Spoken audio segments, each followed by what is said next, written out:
Hi there, it's Marcus, and welcome to TalkSober.com.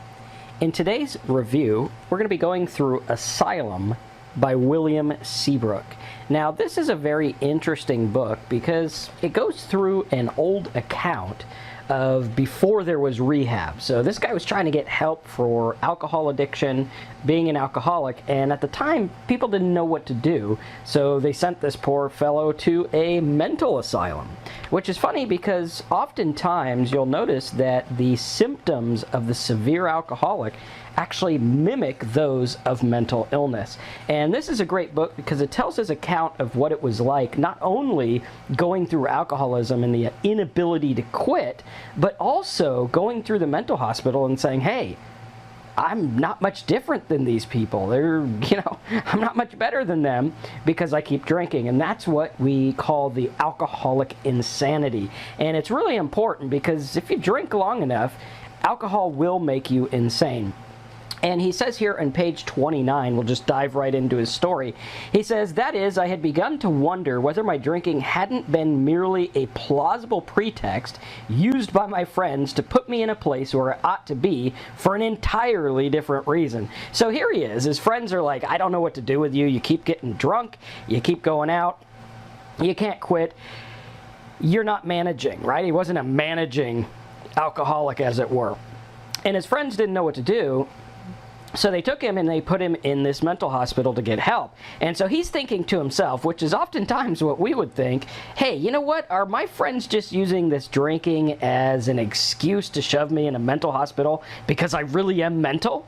Well, the answer to that is yes, you really are mental. Keep drinking and it will get much worse. He goes on in page 39. He says, psychiatry sometimes seems crazier than any of the patients it treats. Now, this is interesting because for me, as a student of psychiatry and psychology and mental illness and mental health and things like that, I notice that oftentimes there's a lot of miscommunication, a lot of craziness, and a lot of people who don't know what they're talking about, a lot of people who haven't gone through these things, and a lot of quackery. And we could see throughout the years all the different things that they have used to treat us alcoholics, to try to help us to stop drinking. They've tried things like shock therapy. They've tried things like locking us in mental wards, different kind of things like that, talk therapy, all kinds of different things. But the fact of the matter is they never really treated the underlying cause. A lot of people believe that people would get better with religion and different things like that. And he says on page 47, contrary to some impressions, the whiskey habit is harder to cure than the general run-of-the-ordinary mental derangements. So here we have this, and we look at people with like severe mental derangements, and this guy gets admitted to the mental hospital, and the doctors at the mental hospital actually call him incurable, while the other guys with all these crazy things going over and, barking at the wall and things like that are the people they say are curable and not as bad off. So when we deal with alcohol, it's a very, very serious thing, and it is affecting the way that your brain works. Now, the problem is that it affects the way your brain works so subtly that you don't notice yourself going crazy. And the only way to reverse it is to go back and get clean and start to realize, hey, these things were happening, here's how we reverse them, and then start to deal with the stuff like trauma and abuse and past things and whatever it is that's going on that caused you to drink in excess in the first place. We go through that in my last book review, which was on the body that keeps the score. Next, he says, let's see here, he goes on in page 51, he's talking about drinking and how his drinking progressed, and he said, now he had lost control of it. And throughout this book, he talks about the theme of losing control. As he says on page 53, he says, so long as any man drinks, if anyone out there drinks, and he drinks when he wants to, and he stops when he wants to, he isn't a drunkard no matter how much he drinks. This is important because a lot of people say, well, what's an alcoholic, right? Am I an alcoholic? I don't know, right? So he says, so long as any man drinks when he wants to drink and stops when he wants to, he isn't a drunkard no matter how much he drinks or how often he falls under the table, right? So he has his definition of a true alcoholic here, of someone who cannot stop drinking no matter what. right? Here is someone who keeps drinking long after he's enjoying it. Here's a person who can't stop, who has to drink, who can't not drink. And oftentimes we look at this and we say the definition of the alcoholic is someone who continues to drink despite negative consequences in their life. And it's the same thing here. He says, you know what? He's not drinking when he wants to anymore. He's drinking because he has to. And he's drinking even though all these terrible things are happening in his life and he can't control it. And that is the true definition. Do you have control? And oftentimes in different alcohol meetings, they'll tell you, hey, go out and drink, see if you have control. Now, I don't think that's the greatest advice. I think that right now you can determine whether you're an alcoholic or not from patterns in your own life, right? What has been your track record? What has been the motivating cause? What's been going on there, right? Have you wanted to quit? Have you tried to quit? Do you keep drinking even though you're trying to quit, thinking that there's some magic bullet out there that's going to help you? Well, the fact of the matter is that your tainting has been, your thinking has been tainted by drinking. Right? So trying to solve this problem, whether it's self-control or mental or whatever it is, right? I tend to believe it's deeper than that. But whatever it is, if you try to solve it with the same mindset that got you into it, you're not going to get anywhere, right? It's like a crazy person trying to think himself sane. No. He needs a sane person to come alongside him, show him the errors of what's going on, help him restore his brain to sanity, and then once he's all better, send him on his way. But if he tries to do it on his own, it's not going to work. And he says here in page 59, life had gotten too hot for us, right? And he goes on to say, hey, here's these people, these alcoholics, and at some point life got too much for them to handle. And this is a theme that you see in alcoholic meetings and everything like that, where they say life had become unmanageable, right? And their life got unmanageable. It got too hot for him. He couldn't handle it, and he needed a way to escape, and he found it in drinking, right? And unfortunately, drinking, as good of a friend as it is in the beginning, it turns on you very fast and it affects your brain in a way that you're not going to like, and you're not going to notice that you don't like until it's too late and it's already overcome you and you have lost the power to choose whether or not you can continue to drink without help. And he said, we were all cases who had gone off our trolleys, as it were, or had broken an axle, or had a monkey wrench thrown in our gears, or had lost control, or had gone haywire. We hadn't been born so. Now, this is extremely important because a lot of people look at mental illness and they say, well, you know, some people are born that way. And, you know, I'm not a neuroscientist, so I don't know for a fact. But I think that some people are born with mental defects, actual physical problems with their brain.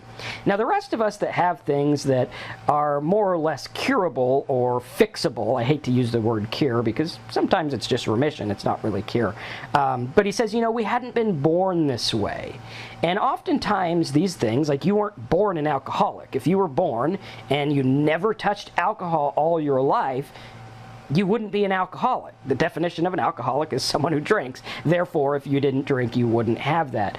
Oftentimes, people that have mental illness, right? It develops over time as a coping mechanism to life. And it's something that you haven't necessarily been born with. It's just something that happened. And he goes on to say that because a lot of people, when you look at it as saying, I'm born with it, then you're branding yourself for life saying, this is my lot in life. This is who I am. And I tend to differ that. I don't think that who I am is an alcoholic. I have been an alcoholic. I was addicted to drinking. Do I want to drink again and find out if it's going to work? No. I know what it does to my mind. Why the hell would I want to do that? The benefits far outweighed by the risk and the chance of will it manipulate my brain so much that I won't recognize it. And he says here on page 117, and this is kind of controversial for the normal run-of-the-mill alcoholic crowd. It is very controversial because in the end he actually does return to drinking.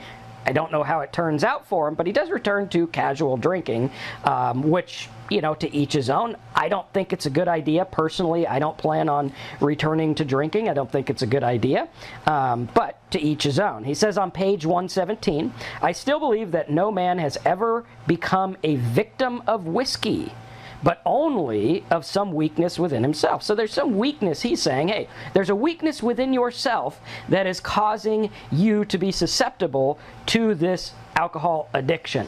Now, this is important because you want to look at it and you want to say, well, what are the three things at play here? One, we have the drink. Okay, so we have the alcohol.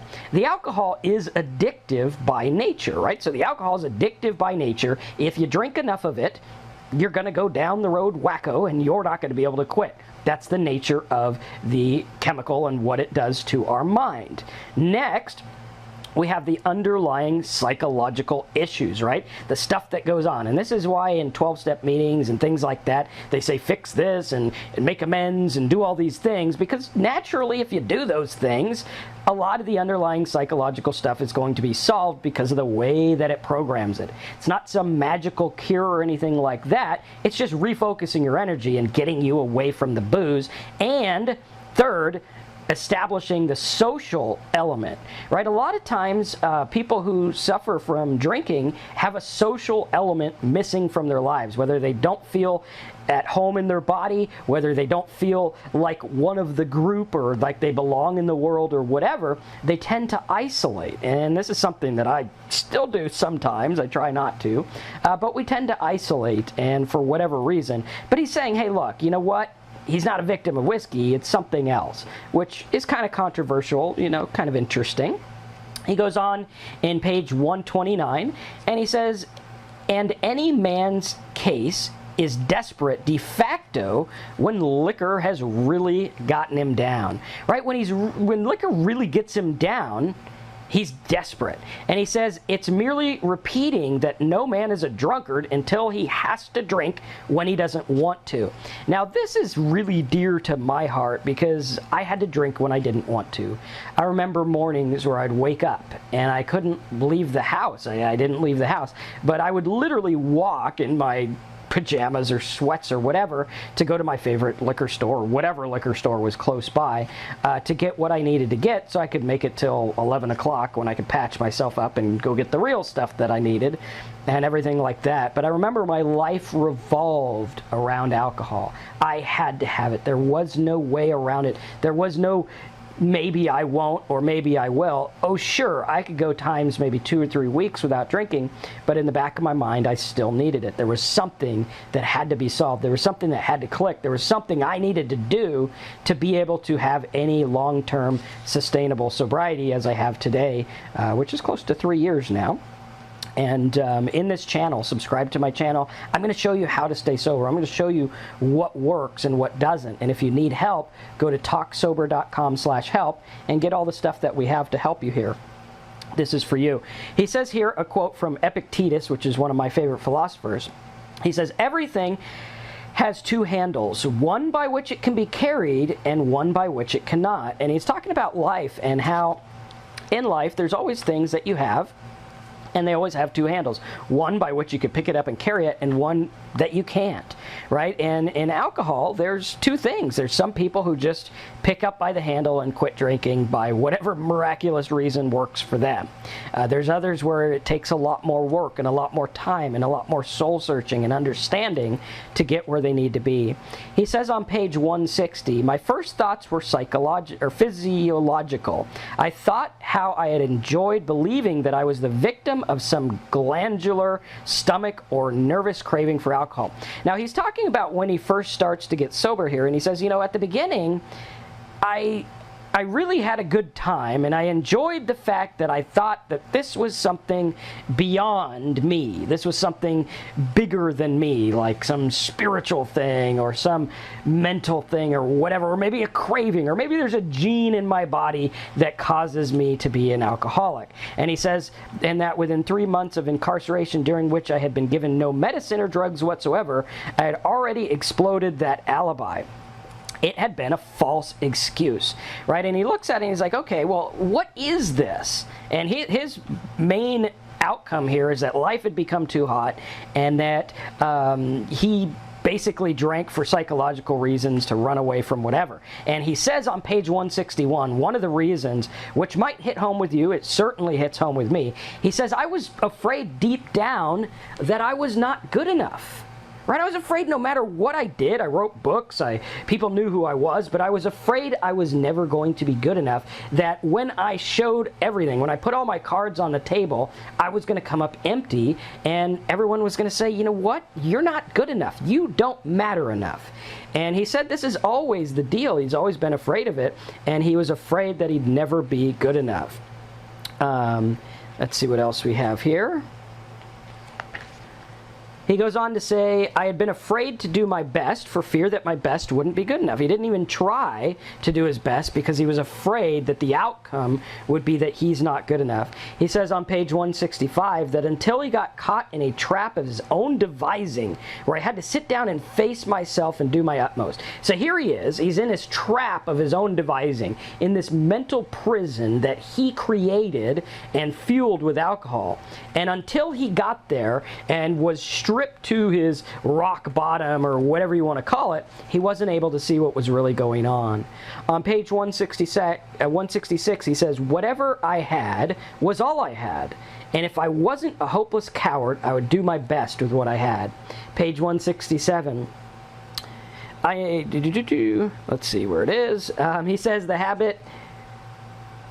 They hoped to simply break him from the habit of using alcohol as a psychic painkiller, an anesthetic, a coward's refuge.